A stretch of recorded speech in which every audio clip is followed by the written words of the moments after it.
Hi, it's Anitra. It's been almost a year since I've made a video on here. I haven't really been making a lot of content or talking a lot about having cancer. For the most part, most of it's behind me, but I've been thinking a lot about just life and seeing people who are being diagnosed with cancer and thinking about, their lives. There's a woman where I live. Well, she was diagnosed with cancer a couple of years ago, and then it's come back. And, they told her it was incurable, which is very interesting. Words are so powerful. To say something's incurable, I mean, it's still treatable. So that can be confusing for people. One of the things I've noticed in these years of having dealt with cancer is that if you have a lot of money, you can treat it. And I've seen people who were stage 4 who, cured stage 4. And I don't know exactly how much they spent, but it's definitely in the realm of thousands of dollars per month out of pocket. So, people are stuck with what the options are with health insurance, and it's limited, and doctors' hands are tied with the standard of care. People's situations are independent. What one person needs is not what the other person needs, but there haven't been studies to back up going off into another direction. And so there's something called insulin potentiation therapy. I looked into that when I first was diagnosed with cancer, and I went to somebody in Nevada who specialized in that, who was a doctor that was in California, but had to go to Nevada because, some doctors will lose their license if they go outside at all of what they're obligated to stay within the realms of as a doctor. It would have been $50,000, which I couldn't do.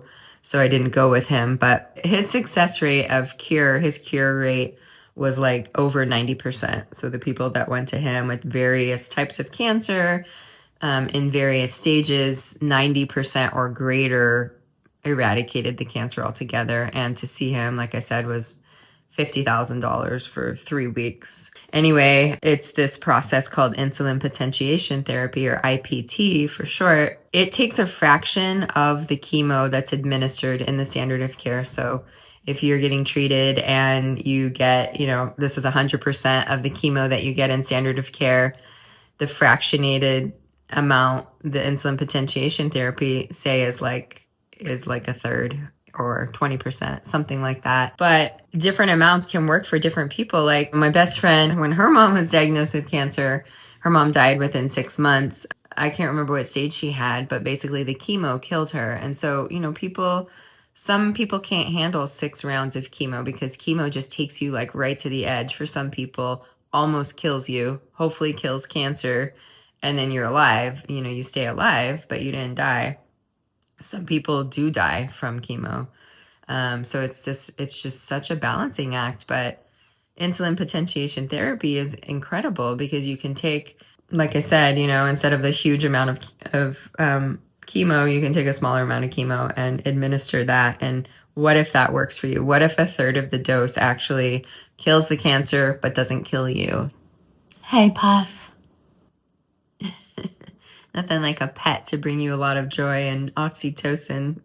Cancer is interesting, I think by the time you're in your 70s, boy, it's not that surprising to me that a person would get cancer by that point because of the toxic world that we live in, because of all the things we're surrounded by in our modern lives. By 70 years on the planet, some things are going to happen to you, I think, if you're living in an urban, modernized world, unless you're really living rurally, off-grid, you're not surrounded by all of this technology and stuff like that, and you eat absolutely 100% clean. In Vedic thinking, they believe that whoever cooks your food, like if the person's angry when they cook your food, that anger is imbued into the food you eat, or the way an animal was killed. Like if an animal's head was just like chopped off, or, cows sometimes are shot in the brain. I know it's kind of gross, but like the circumstances of death is imbued into your food, and then you eat that. So like energetically, you're eating that pain. Whether or not I believe that, it's interesting. There's more to it than just what the scientific and medical world are able to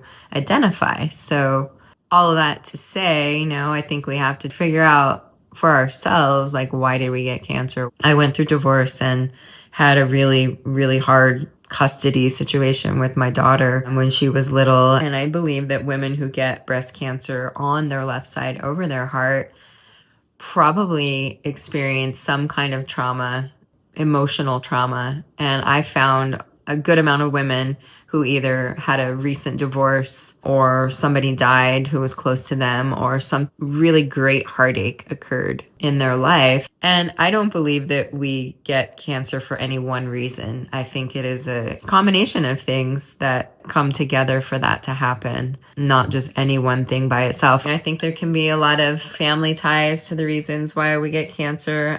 Obviously, like there are genetic testing that can predispose a person to having cancer in their life too. Like men will often end up with like prostate or colon cancer. And for some men, a really like typical male kind of personality type is that really like high strung, tight, ambitious. And what do they say? It's just like, you know, you have a stick up your ass, or type A, or you're holding, you know, you're just like this tightness that's there. Well, it's no surprise that you're going to end up with like a colon or a prostate cancer. And what I notice with women with breast cancer is a lot of times, you know, women who give too much of themselves, women who put tons of other people first before themselves, very giving women can often be women who end up with breast cancer. These are generalizations, but that's interesting. And I think blood cancers can have to do with your bloodline.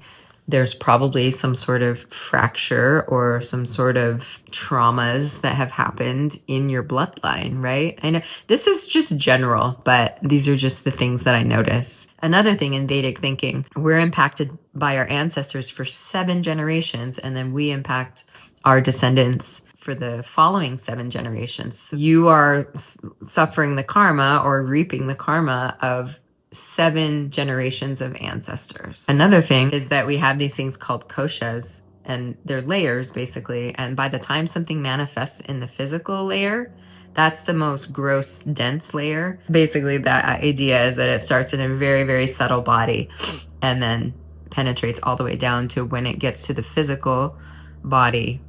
It has already been with us for some time. Like it starts subtly and then gets to the most gross physical manifestation. So that's interesting. I personally think that things are very multifactorial. Our emotional and mental and social well-being, an amalgamation. I, for myself, really having clear boundaries and knowing where I stop, where another person starts. I think this has been something I've dealt with in my life for a long time. You know, these are deep issues. These are things that are very layered and very nuanced, and definitely extend back into our childhood, but I think extend even further than that. And that's part of the process I'm going through, is reclaiming myself. Luckily, I'm a lot better. Am I all the way better?